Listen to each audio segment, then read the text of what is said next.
ದೇವರಾಗಿರುವ ಯೇಸು ಕ್ರಿಸ್ತನ ನಾಮದಲ್ಲಿ ಈ ಸಂಚಿಕೆಯ ಮೂಲಕ ನಿಮ್ಮನ್ನು ಸಂಧಿಸುವುದರಲ್ಲಿ ಬಹಳ ಸಂತೋಷ.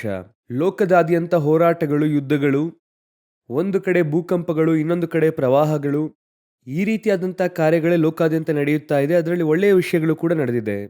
ಇದೆಲ್ಲದರ ನಡುವೆ ಇವುಗಳನ್ನು ಗಮನಿಸುವುದಕ್ಕೆ ಜನರು ಬಹಳ ಬ್ಯುಸಿ, ಸಮಯವೇ ಇಲ್ಲ. ವಾಕ್ಯ ನೆರವೇರಿರುವುದನ್ನು ನೋಡುವುದಕ್ಕೂ ಸಮಯವಿಲ್ಲ. ಇದನ್ನೇ ದೇವರಿಗಾಗಲೇ ಹೇಳಿ ಇಟ್ಟಿದ್ದಾರೆ.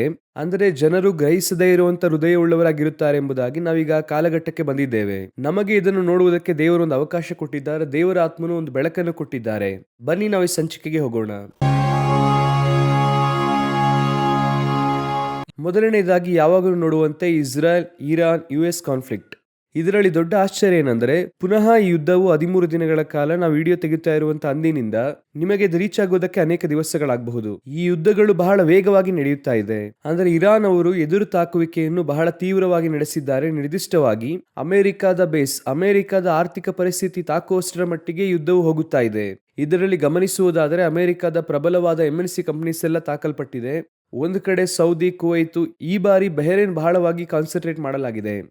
ಇದೆಲ್ಲ ನಾವು ಏನನ್ನು ನೋಡುತ್ತಾ ಇದ್ದೇವೆ ಅಂದ್ರೆ ಅಮೆರಿಕ ಬಹಳ ದೊಡ್ಡ ಮಟ್ಟಿಗೆ ತಾಕಲ್ಪಡುತ್ತಾ ಇದೆ. ಇಷ್ಟು ಮಾತ್ರವಲ್ಲದೆ ಅಮೆರಿಕದ ಆರ್ಥಿಕ ಪರಿಸ್ಥಿತಿ ಬಹಳ ದೊಡ್ಡ ಮಟ್ಟಿಗೆ, ಕೆಲವು ಸಾರಿ ಮಾತನಾಡುವಾಗಲೂ ಕೂಡ ಇಷ್ಟೆಲ್ಲ ಯಾಕೆ ಖರ್ಚು ಮಾಡಬೇಕು, ಅದಕ್ಕೆ ಕಠಿಣವಾದಂತಹ ರೂಲ್ಸ್ ಗಳನ್ನು ಅಮೆರಿಕದವರು ಮಾಡಿಟ್ಟಿದ್ದಾರೆ.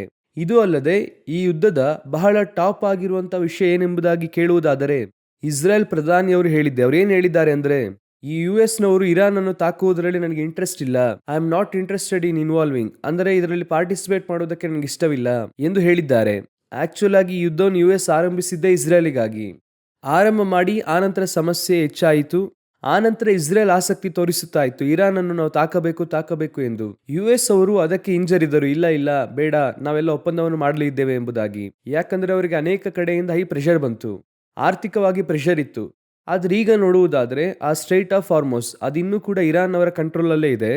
ಇದರಲ್ಲಿ ಅಪ್ಡೇಟ್ ಏನಂದ್ರೆ ಹೌತೀಸ್ ಅವರು ಅಂದ್ರೆ ರೆಡ್ ಸಿ ಪಕ್ಕದಲ್ಲಿ ಅವರು ಅದನ್ನು ಕಂಟ್ರೋಲ್ಗೆ ತೆಗೆದುಕೊಳ್ಳುತ್ತಾ ಇದ್ದಾರೆ. ಅಂದ್ರೆ ಸ್ಟ್ರೈಟ್ ಆಫ್ ಹಾರ್ಮೋಸ್ ದಾರಿಯಿಂದ ಬರುವಂತದ್ದು ಎಣ್ಣೆಯಲ್ಲಿ ಒಂದು 30% ಇದೆ ಎಂಬುದಾಗಿ ಇಟ್ಕೊಳ್ಳಿ. ಅದಕ್ಕಿಂತ ಅಧಿಕವಾಗಿ ಆ ಹೌದೀಸ್ನ ರೆಡ್ ಸಿ ಪಕ್ಕದಲ್ಲಿಯೇ ಸೌದಿ ಅರೇಬಿಯಾದಲ್ಲಿ ಬೈಪಾಸ್ ಆಗಿ ಅದರ ಮೂಲಕವಾಗಿ ಎಲ್ಲ ತಗೊಂಡು ಹೋಗ್ತಾ ಇದ್ರು. ಈಗ ಇರಾನ್ ಮಾತು ಕೇಳಿ ಹೌತೀಸ್ ಅದನ್ನು ಕೂಡ ತಡೆ ಹಿಡಿದಿದ್ದಾರೆ. ಅಷ್ಟು ಮಾತ್ರವಲ್ಲದೆ ಈಗ ಹೌತೀಸ್ ಅವರಿಗೆ ಇರಾನ್ ಅವರು ಅನೇಕ ಸಹಾಯ ಮಾಡಿದ್ದಾರೆ. ಅದರ ಪರಿಣಾಮವಾಗಿ ಕಚ್ಚಾ ತೈಲ ಬೆಲೆ ನೋಡುವುದಾದರೆ ಇದುವರೆಗೂ ಇಲ್ಲದೇ ಇರುವಷ್ಟರ ಮಟ್ಟಿಗೆ $100 ದಾಟಿದೆ. ಇನ್ನೂ ಜಾಸ್ತಿ ಆಗುತ್ತದೆ, ಅಂದ್ರೆ ಸಿಲಿಂಡರ್ ಬೆಲೆ ಎಲ್ಲ ಜಾಸ್ತಿ ಆಗುತ್ತದೆ ಎಂದು ಕೇಂದ್ರ ಮಂತ್ರಿಯವರು ಕೂಡ ಹೇಳಿದ್ದಾರೆ. ಇದಿನ್ನೂ ಕೂಡ ಉಚ್ಚಘಟ್ಟಕ್ಕೆ ತಲುಪುತ್ತದೆ ಎಂದು. ಇದರಲ್ಲಿ ಟಾಪ್ ಏನೆಂಬುದಾಗಿ ನೋಡುವುದಾದ್ರೆ ಇಸ್ರಾಯೇಲ್ ಅವರು ಇದರಲ್ಲಿ ಒಳಗೆ ಬಂದಿಲ್ಲ. ಇರಾನ್ ಅನ್ನು ತಾಕುವುದರಲ್ಲಿ ನಮಗೆ ಇಂಟ್ರೆಸ್ಟ್ ಇಲ್ಲ, ಅವರು ಈ ಕಡೆ ತಾಕುತ್ತಾ ಇದ್ದಾರೆ. ನೀವು ಚೆನ್ನಾಗಿ ಗಮನಿಸುವುದಾದರೆ ಗಾಜಾ ಪ್ರಾಂತ್ಯವನ್ನು ತಾಕುತ್ತಾ ಇದ್ದಾರೆ. ಈಗಾಗಲೇ 12 ಜನರನ್ನು ಸಾಯಿಸಿದ್ದಾರೆ. Football players. ಅದಕ್ಕೆ ಇಸ್ರೇಲ್ ಅವರು ಇಲ್ಲ ಅವರು ಮಿಲಿಟೆಂಟ್ಸ್, ಅವರನ್ನು ನಾವು ತಾಕಿದ್ದೇವೆ ಎಂದು ಹೇಳುತ್ತಿದ್ದಾರೆ. ಆದರೆ ಇದೆಲ್ಲೋ ಒಂದು ಕಡೆ ಟ್ರಿಗರ್ ಆಗುವಂತ ಹಂತಕ್ಕೆ ಹೋಗುತ್ತಾ ಇದೆ. ಒಂದು ಕಡೆ ದೊಡ್ಡ ತಾಕುವಿಕೆಯನ್ನು ಯುಕ್ರೇನ್ ಅವರು ರಷ್ಯಾದೊಂದಿಗೆ ಮಾಡಿದೆ. ಅವರ ಬಹಳ ಮುಖ್ಯವಾದಂತಹ ಕಂಪನೀಸ್ ಗಳನ್ನೆಲ್ಲ ತಾಕಿದ್ದಾರೆ. ರಷ್ಯಾ ಇಷ್ಟೊಂದು ಸಹನೆಯಿಂದ ಇರುವುದಕ್ಕೆ ಕಾರಣ ಏನೆಂದರೆ, ಇದು ನನ್ನ ಒಂದು ಅಭಿಪ್ರಾಯ ಏನೆಂದರೆ, ದೇವರು ಹೇಳುತ್ತಾರೆ ಉತ್ತರ ದಿಕ್ಕಿನ ಕಟ್ಟಕಡೆಯಿಂದ ಬರಮಾಡಿ ಎಂಬುದಾಗಿ. HKL 39:2 ರಷ್ಯಾ ಬಲವಂತವಾಗಿ ತಾಕಬೇಕಾಗಿರುವಂತ ಹಂತದಲ್ಲಿ ಬಂದು ನಿಂತಿದೆ. ಅದನ್ನೇ ಈಗ ನಾವು ನೋಡುತ್ತಾ ಇದ್ದೇವೆ. ಇದರ ಮಧ್ಯದಲ್ಲಿ ನ್ಯಾಟೋ ದೇಶಗಳ ಮಧ್ಯದಲ್ಲಿ ಎಷ್ಟೋ ಸಮಸ್ಯೆಗಳಿದೆ. ಸ್ಪೇನ್ ಹಾಗೂ US ನ ಸಮಸ್ಯೆ ಉಚ್ಚಘಟ್ಟ ತಲುಪಿದೆ. ಅದರಲ್ಲಿ UK ಏನು ಮಾಡಿದ್ದಾರೆ ಅಂದ್ರೆ ತಮ್ಮ ಬೆಂಬಲವನ್ನು ನೀಡಿದ್ದಾರೆ. ನಮ್ಮ ಬೇಸ್ ಅನ್ನು ನೀವು ಯೂಸ್ ಮಾಡಿಕೊಳ್ಳಿರಿ, we are in the war ಎಂಬುದಾಗಿ ಅವರು ತಮ್ಮ ಬೆಂಬಲವನ್ನು ನೀಡಿದ್ದಾರೆ. ಯಾತಕ್ಕಾಗಿ ಮಾತನ್ನು ಹೇಳುತ್ತಾ ಇದ್ದೇನೆ ಅಂದ್ರೆ HKL 38:13 ತಾರ್ಷೀಷಿನ ವರ್ತಕರು ಎಂಬುದಾಗಿ ಆ ಮಾತು ಅಲ್ಲಿ ಇರುತ್ತದೆ. ಅದು UK ಕುರಿತಾಗಿರುವಂತಹ ಒಂದು ಮಾತು. ಅದು ಕೂಡ ಈಗ ಬಂದು ಒಳಗೆ ಇನ್ವಾಲ್ವ್ ಆಗಿದೆ. ನಾವೀಗ ಆ ವಾಕ್ಯದಲ್ಲಿರುವಂತಹ ಕಾಲಘಟ್ಟದಲ್ಲಿ ನಾವೆಲ್ಲ ಇದ್ದೇವೆ ಎನ್ನುವುದಕ್ಕೆ ಇದೆಲ್ಲವೂ ಕೂಡ ಒಂದು ನಿದರ್ಶನವಾದ ಸತ್ಯವಾಗಿದೆ. ನಾವು ಇದರ ಅಪ್ಡೇಟ್ಸ್ ಅನ್ನು ಕರ್ತನ ಚಿತ್ತವಿದ್ದರೆ ದೇವರ ಬರೋಣ ತಡವಾದರೆ ನಾವು ಇದನ್ನು ಮುಂದಿನ ಸಂಚಿಕೆಯಲ್ಲಿ ನೋಡುವರಾಗೋಣ. ಇದಾದ ನಂತರ ಇನ್ನೊಂದು ಮುಖ್ಯವಾದ ವಿಷಯವನ್ನು ನಾವು ನೋಡಲಿದ್ದೇವೆ.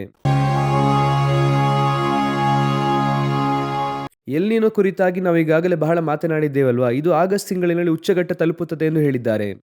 ಅಂದರೆ ಕಳೆದ ಜೂನ್ ತಿಂಗಳೇ ಇತಿಹಾಸದಲ್ಲಿಯೇ 5ನೆಯ ಡ್ರೈಯೆಸ್ಟ್ ಜೂನ್ ಎಂದು ಹೇಳಿದರು. ಜುಲೈ ತಿಂಗಳು ಅದಕ್ಕಿಂತ ಅಧಿಕವಾಗಿ ಅಂತ ಹೇಳಿದ್ರು. ಈಗ ನೀವು ನೋಡುವುದಾದರೆ ಆಗಸ್ಟ್ ತಿಂಗಳು ಉಚ್ಚಘಟ್ಟಕ್ಕೆ ತಲುಪುತ್ತದೆ, ಇದೆಲ್ಲದಕ್ಕಿಂತಲೂ ವರ್ಸ್ಟ್ ಆಗುತ್ತದೆ ಎಂಬುದಾಗಿ ಹೇಳುತ್ತಿದ್ದಾರೆ. ಈಗಾಗಲೇ ನಮಗೆ 39% ವಾಟರ್ ಲೆವೆಲ್ ಕಡಿಮೆ ಆಗಿದೆ ಎಂದು ಹೇಳುತ್ತಿದ್ದಾರೆ. ಕಳೆದ ವರ್ಷಕ್ಕೆ ಕಂಪೇರ್ ಮಾಡಿದ್ರೆ 39% ಡ್ರೈ ಆಗಿ ಇದೆ. ಅನೇಕ ಏರಿಯಾದಲ್ಲಿ ನೋಡುವುದಾದರೆ ತಂಜಾವೂರ್ ಪಕ್ಕದಲ್ಲಿ ಡ್ಯಾಮು, ಹೊಳೆ ಎಲ್ಲ ನೋಡುವುದಾದರೆ ಅನೇಕ ಕಡೆ ಡ್ರೈ ಆಗಿದೆ ಎಂಬುದಾಗಿ ಹೇಳುತ್ತಿದ್ದಾರೆ. ಇನ್ನು ಈಗಲೇ ನಿಮಗೆ ನಾರ್ಮಲ್ ಆಗಿ ಅರ್ಥವಾಗುವುದಕ್ಕೋಸ್ಕರವಾಗಿ ಹೇಳುತ್ತಿದ್ದೇನೆ. ಸಾಧಾರಣ ತಾಪಮಾನ 40 ಡಿಗ್ರಿ ತಲುಪಿದೆ ಎಲ್ಲಾ ಕಡೆಯಲ್ಲೂ. ಫೀಲ್ಸ್ ಲೈಕ್ 45 ಡಿಗ್ರಿ ಅಂತ ಇರುತ್ತದೆ, 35-37 ಇರುತ್ತೆ, ಆದ್ರೆ ಫೀಲ್ಸ್ ಲೈಕ್ 45 ಅಂತ ಇರುತ್ತೆ. ನಾರ್ಮಲ್ ಆಗಿ ಜನರು ರಾತ್ರಿ ಮಲಗುವುದಕ್ಕೆ ಕಷ್ಟಪಡುವಷ್ಟರ ಮಟ್ಟಿಗೆ ಉಷ್ಣತೆ ಜಾಸ್ತಿ ಆಗಿದೆ. ಇದು ನಮ್ಮಂತ ದೇಶಗಳಲ್ಲಿ ಹೇಳುತ್ತೇವೆ. ಇದನ್ನು ಹೊರತುಪಡಿಸಿ ಗ್ಲೋಬಲ್ ವಾರ್ಮಿಂಗ್, ತಾಪಮಾನದಲ್ಲಿ ಉಷ್ಣತೆ, ಇದೆಲ್ಲವೂ ಕೂಡ ಯುರೋಪ್ನಂತಹ ದೇಶಗಳಲ್ಲಿ ಅನೇಕ ಬಾಧೆಗಳನ್ನು ಉಂಟು ಮಾಡಿದ ಅದನ್ನು ನಾವು ನೋಡಿದ್ದೇವೆ. ಆದರೆ ಈ ಸಾರಿ ನೋಡುವುದಾದ್ರೆ ಜಪಾನ್ ಅನ್ನು ಈ ಉಷ್ಣತೆ ತಾಕಿದೆ. ಹೆಚ್ಚು ಕಮ್ಮಿ 40 ಡಿಗ್ರಿ. ಈ ರೀತಿಯಾಗಿ ಅವರಿಗೆ ಉಷ್ಣತೆ ಬಂದದ್ದೇ ಇಲ್ಲ. ಫಸ್ಟ್ ಟೈಮ್ ಈ ಉಷ್ಣತೆ ಅವರನ್ನು ತಾಕಿದೆ. 40 ಡಿಗ್ರೀಸ್ ಜಪಾನ್ ಅಲ್ಲಿ ಬಂದಿದೆ. ಸೊ ಜನರು ತಾಳಲಿಕ್ಕೆ ಆಗದೇ ಇರುವಂತಹ ಉಷ್ಣತೆಯಲ್ಲೇ ಇದ್ದಾರೆ. ಇದನ್ನು ನಾನು ಕಳೆದ ಸಂಚಿಕೆಯಲ್ಲಿ ಹೇಳಿದ್ದೆ, ಈಗಲೂ ಹೇಳುತ್ತೇನೆ. ಇದು ಓವರ್ ಆಲ್ ಗ್ಲೋಬಲ್ ವಾರ್ಮಿಂಗ್, ಅಂದ್ರೆ ಜಾಗತಿಕವಾಗಿ ತಾಪಮಾನ ಉಷ್ಣತೆ ಜಾಸ್ತಿ ಆಗಿದೆ. ಅಂದ್ರೆ ಭೂಮಿಯು ಬೆಂಕಿಗೆ ನೇರವಾಗಿ ಇಡಲ್ಪಟ್ಟಿದೆ ಅಲ್ವಾ, ಆ ಉಷ್ಣತೆ ಕಡೆಗೆ ಹೋಗುತ್ತಾ ಇದೆ. 1 ಡಿಗ್ರಿ ನಾರ್ಮಲ್ ಆಗಿ ಈಗಾಗಲೇ 1 ಡಿಗ್ರಿ ಇನ್ಕ್ರೀಸ್ ಆಗಿದೆ. ಅಂದರೆ ಪ್ಯಾರಿಸ್ ಅಲ್ಲಿ ಹೇಳಿದ್ದು 1.5 ಡಿಗ್ರಿ, ಅದೀಗ 1 ಡಿಗ್ರಿ ಮೇಲೆ ದಾಟಿದೆ.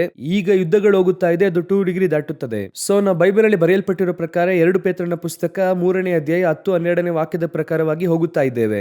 ಆದರೆ ಇದೆಲ್ಲವನ್ನು ಕೂಡ ನೀವು ಚೆನ್ನಾಗಿ ಗಮನಿಸಿ ನೋಡುವುದಾದರೆ ದೇವರು ಹೇಳಿದಂತ ಪ್ರವಾದನೆಯ ನೆರವೇರಿಕೆಯ ಕಡೆಗೆ, ಅಂದ್ರೆ ಪ್ರವಾದನೆ ಹೇಳಿದ್ರೆ ಇದು ನಡೆಯುತ್ತದೆ ಅಂತ ಹೇಳ್ತಿಲ್ಲ. ಈಗಾಗಲೇ ದೇವರು ಈ ರೀತಿಯಾಗೆಲ್ಲ ನಡೆಯುತ್ತದೆ ಎಂಬುದಾಗಿ ದೇವರು ನಮಗೆ ಮುಂಚಿತವಾಗಿ ತಿಳಿಸಿದ್ದಾರೆ, ಎಚ್ಚರಿಕೆಯನ್ನು ಕೊಟ್ಟಿದ್ದಾರೆ. ಪ್ರವಾದನೆ ಎನ್ನುವಂಥದ್ದು ನಮ್ಮನ್ನು ಕಾಪಾಡುವುದಕ್ಕಾಗಿ ಕೊಡಲ್ಪಡುವಂತ ಎಚ್ಚರಿಕೆ. ನಮ್ಮನ್ನು ಭಯಪಡಿಸುವುದಕ್ಕೂ ಕರ್ತನನ್ನು ನಿರೂಪಿಸುವುದಕ್ಕಾಗಿ ಅಲ್ಲ. ಕರ್ತನು ಈ ರೀತಿಯಾಗಿ ನಿರೂಪಿಸಬೇಕಾದ ಅವಶ್ಯಕತೆ ಅವರಿಗಿಲ್ಲ. ಜನರನ್ನು ಕಾಪಾಡಬೇಕೆಂದು ಬಯಸಿದ್ದಾರೆ. ನಿನವೆ ಜನರಿಗೆ ಯಾಕೆ ಮುಂಚಿತವಾಗಿ ಹೇಳಿದ್ರು? ಅವರನ್ನು ಕಾಪಾಡುವುದಕ್ಕಾಗಿ. ಯಾಕೆ ಆಹಾಬನಿಗೆ ಮುಂಚಿತವಾಗಿ ಹೇಳಿದ್ರು? ಅವರನ್ನು ಕಾಪಾಡುವುದಕ್ಕಾಗಿ. ಅದೇ ರೀತಿಯಾಗಿ ಇದು ಕೂಡ ಮುಂಚಿತವಾಗಿ ಹೇಳಿ ದೇವರು ನಮ್ಮನ್ನು ಕಾಪಾಡುವುದಕ್ಕಾಗಿ ಇದನ್ನು ಹೇಳಿದ್ದಾರೆ. ಈಗ ಹಾಗೆ ಅಕ್ಷರಕ್ಕೆ ಅಕ್ಷರ 100ಕ್ಕೆ 100ರಷ್ಟು ನೆರವೇರಿದೆ. ಆದರೆ ಇದನ್ನು ದಾಟಿ ನಾನು ಹೇಳ್ತಾ ಇರೋದು ಸಮೀಪದಲ್ಲಿ ಸಂಚಿಕೆ ತೆಗೆಯುವುದಕ್ಕಿಂತ ಮುಂಚಿತವಾಗಿ ಮಾತನಾಡುತ್ತಾ ಇದ್ವಿ. ಅದನ್ನೇ ಕಡೆಯ ಪಾಯಿಂಟ್ ಆಗಿ ಸಂಚಿಕೆಯಲ್ಲಿ ಹೇಳಲು ಬಯಸ್ತೇನೆ. ಈ ಕಡೆಯ ಪಾಯಿಂಟ್ ಏನೆಂದು ಕೇಳುವುದಾದ್ರೆ, ಇಷ್ಟೊಂದು ವಿಷಯ ನಡೀತಾ ಇದೆ ಅಲ್ವಾ, ಇದು ಲೋಕಕ್ಕೆ ಅವರು ಲೋಕ ರೀತಿಯಾಗಿ ಅವರು ಸೀರಿಯಸ್ ಆಗಿ ಇದ್ದಾರೆ. ಗ್ಲೋಬಲ್ ವಾರ್ಮಿಂಗ್ ಆಗಿರಲಿ, ಎಲ್ನಿನೋ ಆಗಿರಲಿ, ವಾರ್ ಆಗಿರಲಿ ಅಥವಾ ಎಕನಾಮಿ ಆಗಿರಲಿ, ಅವರು ನೋಡುವುದಾದ್ರೆ ಅಷ್ಟು ಕಾನ್ಶಿಯಸ್ ಆಗಿ ಡೇಟಾಸ್ ಅನ್ನು ಕೊಡುತ್ತಾರೆ. ಎಷ್ಟೋ ವ್ಯಾಪಾರಿಗಳು ಬಹಳ ಮೋಸಕರವಾದ ಪರಿಸ್ಥಿತಿಗೆ ಹೋಗುತ್ತಾ ಇದೆ ಎಂಬುದಾಗಿ ಹೇಳುತ್ತಾ ಇದ್ದಾರೆ, ಡೇಟಾಸ್ ಕೊಡುತ್ತಿದ್ದಾರೆ, ತಡೆ ಹಿಡಿಯುವುದರ ಕುರಿತು ಈ ರೀತಿ ಅನೇಕ ಮಾತನಾಡುತ್ತಿದ್ದಾರೆ. ಆದರೆ ಎಲ್ಲಾದರೂ ಸಭೆಯನ್ನು ಚೆನ್ನಾಗಿ ಗಮನಿಸಿದ್ದೀರಾ? ಸಭೆ ಇದರ ಕುರಿತಾಗಿರುವಂತ ಅಕ್ಕರೆ ಅವ್ರಿಗೆ ಇರುವಂತದನ್ನು ನೋಡಕ್ ಆಗ್ತಿಲ್ಲ. ಸಭೆ ಅಂದ್ರೆ ನಾನು ಹೇಳ್ತಿರುವುದು ಯಾವುದೋ ಡಿನಾಮಿನೇಷನ್ ಪರ್ಟಿಕ್ಯುಲರ್ ಚರ್ಚ್ ಅಲ್ಲ. ನಾನು ಹೇಳ್ತಿರೋದು ನಾವು ವಿಶ್ವಾಸಿಗಳ ಕುರಿತು ಹೇಳ್ತಿದ್ದೇನೆ. ನಾವು ಯಾವಾಗಲೂ ಸಭೆ ಅಂದ್ರೆ ವಿಶ್ವಾಸಿಗಳ ಕುರಿತಾಗಿ ಮಾತ್ರ ಮಾತಾಡುತ್ತೇವೆ. ಈಗ ನಮಗೆ ಇದರ ಕುರಿತಾಗಿರುವಂತ ಅವೇರ್ನೆಸ್ ಇದೆಯಾ ಎಂಬುದಾಗಿ ನೋಡಿದ್ರ, ಅಂದ್ರೆ ಲೋಕಕ್ಕೆ ಇರುವಂತ ಅವೇರ್ನೆಸ್ ಕೂಡ ಇದನ್ನು ಲೋಕಕ್ಕೆ ಹೇಳಬೇಕಾಗಿರುವಂತ ನಮಗೆ ಇಲ್ಲ. ಬೈಬಲ್ ಇಟ್ಕೊಂಡಿರುವಂತ ನಮಗೆ ಇಲ್ಲ. ಸಮೀಪದಲ್ಲಿ ವಿಡಿಯೋ ತೆಗೆಯುವುದಕ್ಕಿಂತ ಮುಂಚೆ ನಾನು ಒಬ್ಬ ಸೇವಕರ ಹತ್ರ ಮಾತನಾಡುತ್ತಿದ್ದೆ. ಆಗ ಅವ್ರು ಹೇಳುವಾಗ ಗಮನಿಸಿದ್ವಿ, ಈಗ ಕಳೆದ ತಲೆಮಾರು, ನಾನು ಹೇಳುತ್ತಾ ಇರುವಂತದ್ದು ಒಂದು 80s ಇಂದ 2010 ವರೆಗಿರುವಂತ ತಲೆಮಾರು ರೂಪಿಸುವುದಕ್ಕೆ ಅದಕ್ಕೂ ಮುಂಚೆ ಇದ್ದಂತ ತಲೆಮಾರು, ದೇವ ಮಕ್ಕಳು, ಸೇವಕರು ಸರಿಯಾಗಿ ರೂಪಿಸಿದ್ರು. ಒಂದು ಜನರೇಷನ್ ಅನ್ನು ಸರಿಯಾಗಿ ರೂಪಿಸಿದ್ರು. ಆ ರೀತಿಯಾಗಿ ರೂಪಿಸಲ್ಪಟ್ಟವರೇ ನಾವೆಂಬುದಾಗಿ ಇಟ್ಕೊಳ್ಳಿ. ನಾವೆಲ್ಲ ಅಲ್ಲಿಂದಲೇ ರೂಪಿಸಲ್ಪಟ್ಟೆವು, ಸೇವಕರಾಗಿದ್ದೇವೆ, ಎಲ್ಲ ಮಾಡ್ತಿದ್ದೇವೆ. ಆದರೆ ಈ 2000ರಿಂದ 2010ರಿಂದ 2025 25 ವರ್ಷಗಳ ಕಾಲ ನೋಡ್ರಿ, ಸಭೆ ಎಲ್ಲರೂ ಕೂಡ ನಾರ್ಮಲ್ ಆಗಿ ಹೇಳುವಂತದ್ದು ಕಠಿಣ ಪರಿಸ್ಥಿತಿಗೆ ಹೋಗಿದೆ. ಎಣಿಕೆ, ಒಂದು ವೇಳೆ ಸಭೆ ಎಣಿಕೆಯಲ್ಲಿ ಕೂಡಿರಬಹುದು, ಸಭೆಯಲ್ಲಿ ವಿಶ್ವಾಸಿಗಳ ಎಣಿಕೆ ಜಾಸ್ತಿ ಇರಬಹುದು, ಆದರೆ is it based on quality, spiritual quality ಇದೆಯಾ ಅಂತ ಕೇಳುವುದಾದ್ರೆ, ವಿಶ್ವಾಸಿಗಳು ನಿಮಗೆ ಮನಸ್ಸಾಕ್ಷಿಯಲ್ಲಿ ಗೊತ್ತಾಗುತ್ತದೆ, ವಿಶ್ವಾಸಗಳಿಗೆ ಗೊತ್ತು, ಸ್ಪಿರಿಚುವಲ್ ಕ್ವಾಲಿಟಿ ಇಲ್ಲ. ನಾವು ವರ್ಸ್ಟ್ ಪರಿಸ್ಥಿತಿಗೆ ಹೋಗುತ್ತಾ ಇದೆ. ಒಂದು ಗುಂಪು ಬೈಬಲ್ ಹೇಳಿದೆಯಲ್ಲ, ಪರಿಶುದ್ಧನು ಇನ್ನೂ ಪರಿಶುದ್ಧನಾಗಲಿ ಎಂಬುದಾಗಿ. ಒಂದು ಗುಂಪು ಸ್ಪಿರಿಚುವಲ್ ಆಗಿ ಬೆಳೆಯುತ್ತಾ ಇದೆ, ಆದ್ರೆ ಇನ್ನೊಂದು ಬಹುತೇಕವಾದ ಗುಂಪು ನಿರ್ಲಕ್ಷ್ಯತನದಲ್ಲಿದೆ. ಯಾಕೆ ಇವರಿಗೆ ಈ ಥಾಟ್ ಇಲ್ಲ? ಇಷ್ಟು ವಿಷಯ ನಡೆಯುತ್ತಾ ಇದೆ. ಆದರೆ 30 ವರ್ಷದ ಹಿಂದೆ ಇದು ಯಾವುದು ನಡೆಯಲಿಲ್ಲ. ಈ ವಾರ್ ಇಲ್ಲ, ಎಲ್ಲಿನೋ ಇಲ್ಲ, ಗ್ಲೋಬಲ್ ವಾರ್ಮಿಂಗ್ ಇಲ್ಲ, ಬರಗಾಲ ಇಲ್ಲ, ಇಷ್ಟು ಭೂಕಂಪಗಳಿಲ್ಲ. ಕಳೆದ 25 ವರ್ಷದಲ್ಲೇ ಭೂಕಂಪ. ಅದಕ್ಕೂ ಮುಂಚೆ 1-2 ಇರುತ್ತಿತ್ತು. ಆದರೆ ಅವಾಗ ಇದ್ದಂತ ಜನರಿಗೆ, ಸ್ಪಿರಿಚುವಲ್ ಜನರೇಷನ್ಗೆ ಇದ್ದಂತ ಒಂದು ಕಾನ್ಶಿಯಸ್ನೆಸ್, ಅವರಿಗೆ ದೇವರ ಬರೋಣದ ಕುರಿತಾಗಿದ್ದಂತ ಎದುರು ನೋಡುವಿಕೆ, ಪರಿಶುದ್ಧತೆಯ ಕುರಿತಾದಂತ ಬಯಕೆ, ಸಭೆಯಲ್ಲಿ ವೈರಾಗ್ಯ, ಸುವಾರ್ತೆಯನ್ನು ಸಾರುವುದಕ್ಕಿದ್ದಂತ ಆಸೆ, ಇದ್ಯಾವುದು ಕೂಡ ಇವತ್ತಿಲ್ಲ ನೋಡಿರಿ. ಅದಕ್ಕೆ ಏನ್ ಕಾರಣ ಅಂತ ನೋಡುವುದಾದರೆ, ಅದಕ್ಕೂ ಮುಂಚೆ ಇದ್ದಂತ ಜನರೇಷನ್ 1950s ಇಂದ 1970s ವರೆಗೂ ಇದ್ದಂತ ದೇವಭಕ್ತರು, ಅವರು ಬಿತ್ತಿದಂತ ಬೀಜ ಒಳ್ಳೆಯ ಜನರೇಷನ್ ಅನ್ನು ರೂಪಿಸ್ತು. ಆದ್ರೆ ಎಲ್ಲಿ ತಪ್ಪು ನಡೆಯುತ್ತೆ ಅಂತ ನೋಡುವುದಾದರೆ, ಕಳೆದ ಜನರೇಷನ್ ಅಲ್ಲಿ ಮುಂದಿನ ಜನರೇಷನ್ ರೂಪಿಸುವಂತದ್ದು ಮಿಸ್ ಆಗಿದೆ.